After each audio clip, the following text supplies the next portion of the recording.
চাঁদা দাবি আদায়কে কেন্দ্র করে নৃশংস যে হত্যাকাণ্ড হয়েছে, 2006 সালের লগি বৈঠার মাধ্যমে যে হত্যা, লাশের উপরে যে নৃত্য করা, সেই নৃত্য করাকেও গত 9 তারিখে মিটফোর্ডের সামনে যুব দলের এক নেতা তার আর এক গ্রুপের সদস্যকে পাথর দিয়ে শরীর এবং মাথা থেতলে থেতলে তার লাশের উপরে নৃত্য করার দৃশ্য 2006 সালের 28 অক্টোবরের দৃশ্যকেও হার মানিয়েছে।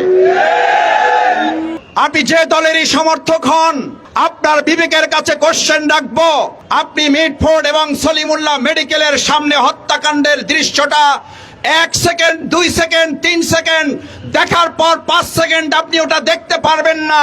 ওটা একবার দেখার পর আপনি স্বাভাবিক থাকতে পারবেন না। এই হত্যাকাণ্ড যারা ঘটাচ্ছে, এরকম বাংলাদেশের জন্য 2024-এর জুলাই আগস্টের গণ অভ্যুত্থান হয় নাই।